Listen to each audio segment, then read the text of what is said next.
When people imagine revenge, they often imagine a single striking moment, a shout, a smashed window, a public scene that rolls across social media and leaves everyone talking for a week. They like thunder. I never liked thunder. I preferred the weather that erodes a cliff quietly, grain by grain, until the thing that once looked immovable simply falls into the sea. That is the story you're about to hear. We moved to the town for a reason. Most people who move to small towns say, for quieter streets, for a slower pace, for a place where our daughter could run without traffic lights policing her Saturday mornings. My wife Helen and I had been teaching and grading papers in cities where the noise never stopped. Here, the university was a patch of light and argument and office hours. The town itself was the rest of the world, a ring of neighborhoods that kept each other's secrets in trimmed hedges and shared church suppers. We liked the rhythm of it. We liked the way even the hardware store owner knew your name after 2 months. Our neighbor, I will call him Mr. Gaines, because that is not his name, but it will do for a voice like this, had a kind of civic smile that worked for him. He wore polos on Sundays and gave money to the youth baseball team. He was the man the Rotary Club liked to introduce at ribbon cuttings, the man who painted himself in public as a steward of the town. There is a particular cruelty in people like that. They understand how small towns prize certain signals, and they learn to send them. In public, he was polished. At night, he was a problem. At first, the problems were small, the way rot begins. A late lawnmower at 11, a car that stopped for 5 minutes in front of our driveway and idled like a threat. Then came the undertow. A dog tied to his back porch, but not his dog barked through the thin hours. He complained about our recycling bins position as if bins were weapons. He called code enforcement because our porch light hadn't been changed to the approved wattage. He left his leaf blower up against our property line the day we had guests over. Once, his teenage son slashed the rubber on my bicycle tire and left the cut in plain sight on the driveway. He called it boys being boys when I mentioned it. When I tried to address things, he performed confusion with someone else's politeness. I didn't realize he'd say, and mean it in the same way a man means I'm sorry for your inconvenience at the DMV, and then walks away with exactly what he wanted. He cultivated allies by showing up to the coffee shop and handing out muffins, by standing in the dean's reception and offering to help with the alumni fund. It is astonishing how quickly goodwill attaches itself to the generous hand, even if that hand later reaches into someone else's life with a different intent. It is possible, and this is a vital point, to be small and patient and still precise. I do not tell you this because I am proud of my calm. I tell you because people expect fury, and fury is loud and it is seen. Fury is also a script the town knows how to read and then forget. One chose a different grammar. Helen and I tried the normal routes first. We went to the homeowners association with photographs and timestamps. The complaint was noted and then stuck in a folder titled Neighbor Disputes. The HOA's letters were polite. We asked the police to take statements for the vandalism and the late-night harassment. The officer who came was sympathetic and then disappeared into the basket of paperwork. When we asked the university's housing office about the parking harassment during game nights, they offered reassurances and a pamphlet. He was careful enough to keep his cruelties deniable. What made it worse, in a moral way, was his public face. He donated, he organized, he smiled for the cameras when the mayor cut ribbons. A complaint against him looked, from the outside, like sour grapes. In small towns, reputation is currency. The man who shakes hands at the right time keeps that currency high and gets to cash in when he needs to. So the direct approach was wasted. You cannot fight a public persona with private anger, at least not and win. The first strategic decision I made was not to retaliate, but to document. As a professor, I am stubborn about records. I keep minutes and files. I photograph things on my phone and back them up. I timestamp emails. For months I collected the evidence in a way that looked pedantic and obsessive. Videos of the lawnmower at midnight, timestamps of the car in front of our house, receipts for calls we had made to municipal offices, a log of the dog's barking recorded by my study microphone when I worked late. I saved the email thread where he complained about the volume of our Thanksgiving music, the voicemail left for Helen that called her a noisy homeowner, the anonymous letter tucked in our mailbox warning us to keep to ourselves. I did not show these to him. I did not call him names. I collected materials. While I collected, I learned the civic architecture of the town. The small city's power is not all in one place. There is the mayor's office.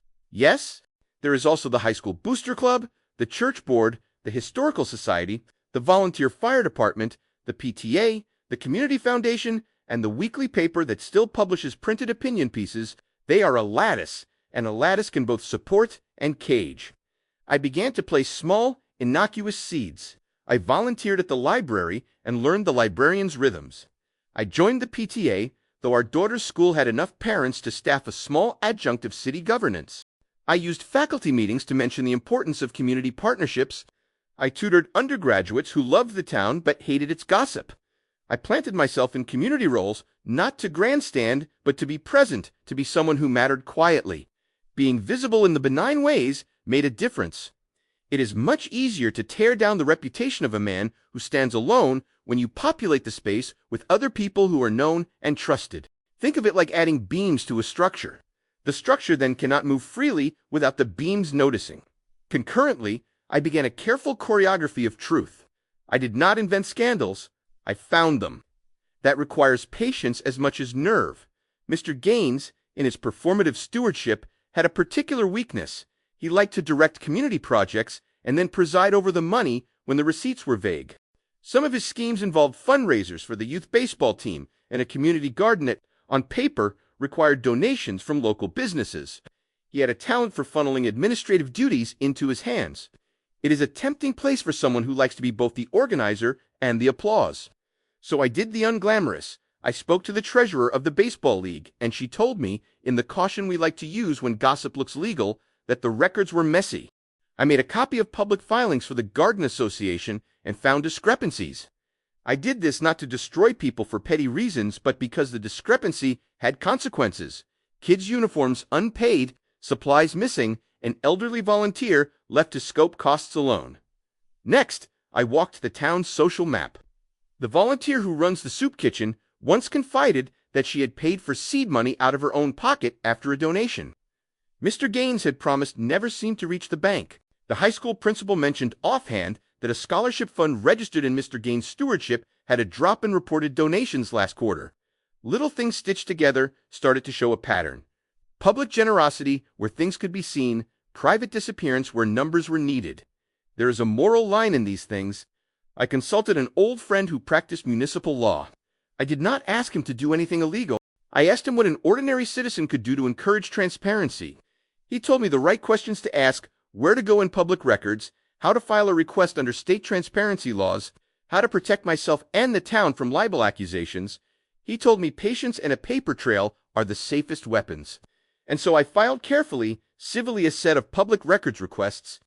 I requested bank records for the Garden Association, which had public status as a nonprofit, receipts for the baseball league fundraising dinners, and copies of permits for projects that had supposedly been fully funded.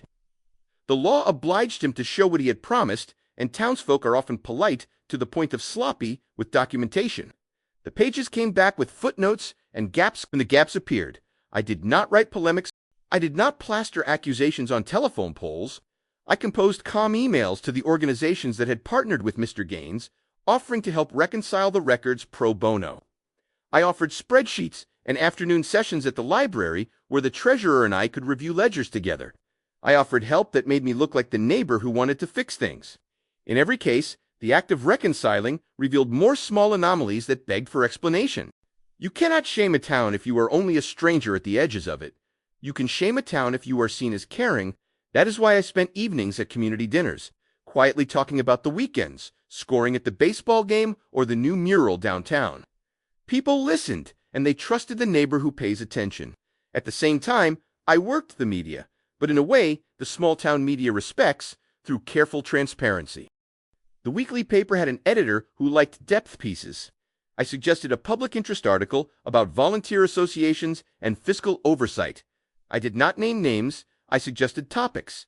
The editor, hungry for a story that would be useful rather than sensational, assigned a reporter who showed up with a notebook and a cautious smile.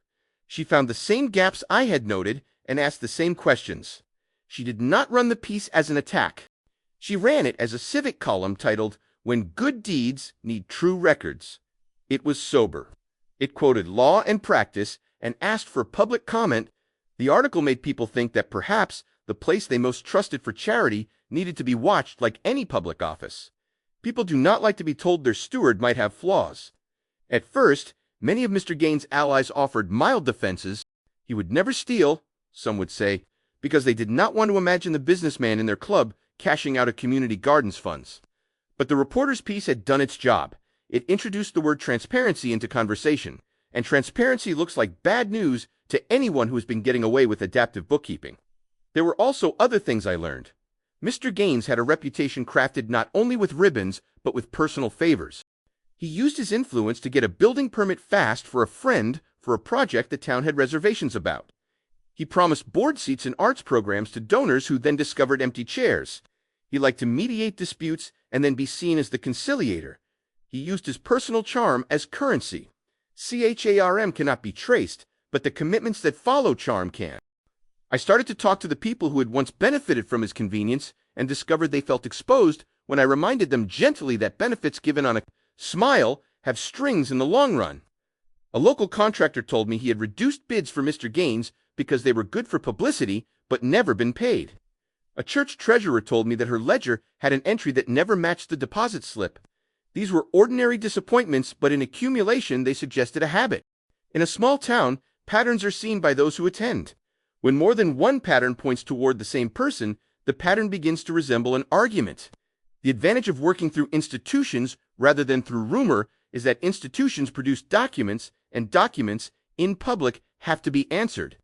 It is one thing to hear gossip. It is another to watch a nonprofit's books and see how a promised $5,000 donation remains a line in minutes without a matching deposit. It is another to see volunteers paying for paint because a check never arrived.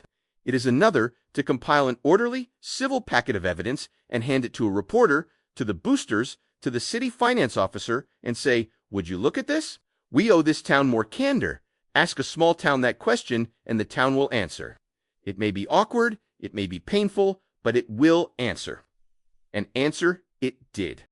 Slowly at first, a canceled gala because donors needed time to consider their giving, a board member who quietly resigned with a note that said only, "I need to reconsider my commitments," a contractor who sent an email copy to the local paper about unpaid invoices. The seeds I had planted were fertilized by normal civic processes, audits, calls for reviews, and, most importantly, conversations over coffee where people could say, "Did you notice?" without feeling cruel. There is an art to letting a scandal breathe. If you breathe too hot, it combusts and becomes a spectacle. If you allow it to move through ordinary channels, the town's own norms will police the actor. People will distance themselves in the quiet ways that matter. No more invitations to Rotary luncheons. No more volunteer plaques acknowledging one's community service. No more smiling headshots in fundraising brochures. Those social signals are powerful. Light withdraws from a person like tide retreats from a shoreline, and no single hand can pull it back. Mr. Gaines noticed the change and, predictably, tried to fight back with charisma. He arranged a big backyard barbecue for the town's small elite and handed out signed checks for minor donations and gave a speech about integrity. You may think such a public display would absolve him in the minds of undecided neighbors. It did not. When people are asked to reconcile a ledger with a smile, they will defer to the ledger almost every time. The barbecue was a gesture without weight. Even his friends began to avoid being photographed closely with him after the paper published a story that noted missing deposits adjacent to his name in the minutes. At a crucial point, a couple of families who had benefited from the garden and the baseball teams came forward. At a public meeting and asked for a forensic review, a local CPA, someone who had once chaired the school board, volunteered to audit the accounts. When the audit revealed checks made out to shell corporations or uses that were inconsistent with declared purposes, the conversation moved from whisper to action. The county regulator took an interest. People who had once argued that talking about funds is uncharitable now accepted that accountability was itself the most charitable thing to offer a town. The human thing about this kind of justice is that it is not a single blow. It is a change in relation. Invitations stop arriving. The man who once presided over ribbon cuttings suddenly found himself being politely excluded from the planning committee. The fire department did not invite him to the annual appreciation dinner. The high school's alumni solicitations ceased to list him in public, thanks. People he had relied upon for patina now hovered away like a slowly losing current. There was one moment that made the pattern undeniable. I had sent copies of invoices and correspondence to the bank that had handled the garden's account. Because transparency requires multiple eyes, A bank compliance officer called one afternoon and asked if we could meet. He had found transfers that looked, by federal standards, peculiar. The funds had been routed through firms with ambiguous addresses and then 2 personal accounts. Legal processes started to move in the gears of the town's life.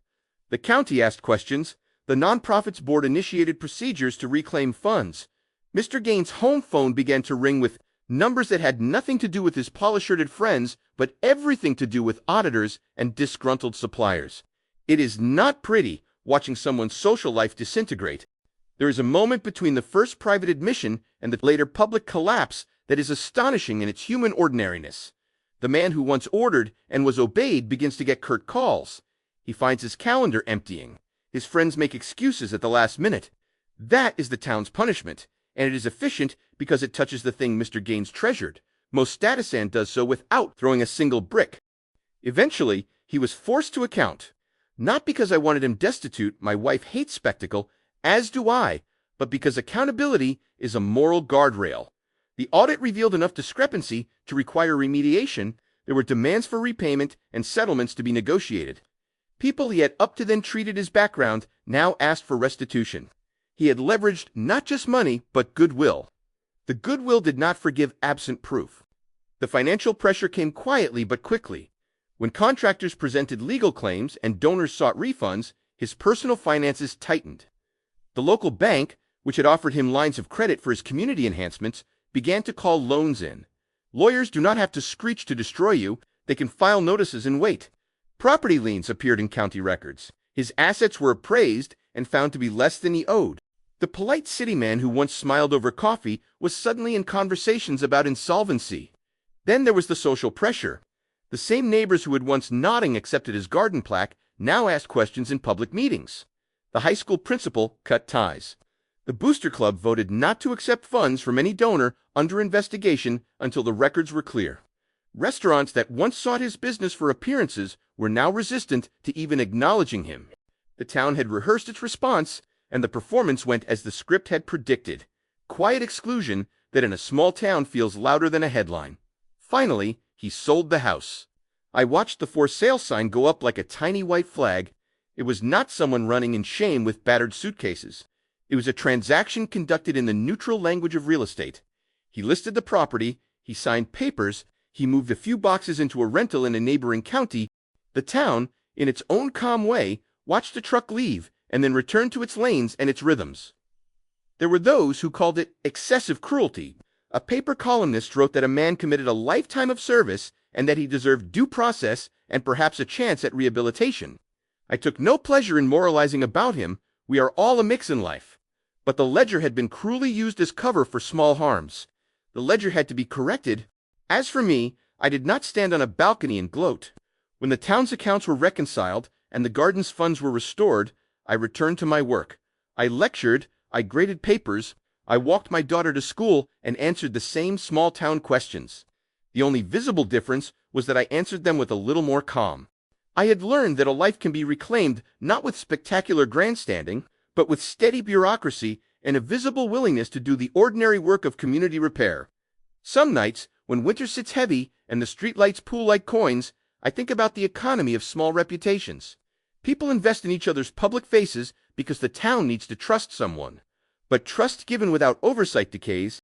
My work after the collapse was not to punish, but to rebuild the structures that allow trust to function without becoming a weapon. I sat on the garden board for 2 years, filing transparent reports. I taught a class on civic responsibility at the university and assigned students to volunteer in public accounting projects for nonprofits. I never used the term revenge in those classrooms. I taught method. If there is a sentimental ending to this, it is not dramatic. The man who made our life a string of small cruelties left town. The town wiser, if not kinder for having learned the lesson, repaired what could be repaired. People who had been drawn into his orbit reclaimed their voice. Children who had been promised new uniforms finally got them. The garden flourished in the open light. Being patient is not a virtue for the patient alone. It is a method for those who see long enough to wait. I do not tell this with pride. I tell it because most stories of revenge are poorly designed. They fall into melodrama and forget that the thing that often hurts the most in life is not an explosion, but attrition. When your neighbor makes a life hell through a series of daily erosions, your job is not always to roar. Sometimes it is to architect a town that cannot be manipulated by a charming man with a fundraising plan. People ask me if I would have done anything differently. Of course, I had moments where I wanted to stand in his driveway and scream until the moon blinked. But those moments were private and hot, like fever. They did not solve anything. What I did document, recruit civic care, let the town's own institutions do the policing work, because it respected the town's norms, even as it exposed the man who had weaponized them. In the end, he could not survive in the same system where he had once been the star. There are quieter lessons. Keep careful records. Be visible in benign ways. Learn the networks that govern your community. Ask the right questions of the right people. If you want to reclaim a life stolen by a neighbor who behaves like a petty tyrant, you do not need to mimic his cruelty. You need to be more boring and more exact. You need to be the paperwork. Sometimes the greatest justice is a life returned to traction. Sometimes the greatest revenge is simple reclamation. The mail delivered, the lawn mowed, the child learning how to tie cleats without choking on a leash of anxiety. We live on a block that hums with ordinary things now. Morning waves. A neighbor walking a dog, a Little League practice behind the church. Mr. Gaines is gone. The town learned something. We moved on. And on some afternoons, when the light hits the maple leaves a certain way and a truck idles too long across the street, I know I did not win because I outshouted him. I won because I was quiet enough to watch the town remember how to protect itself. The tide took him. My hand simply pointed out the waterline.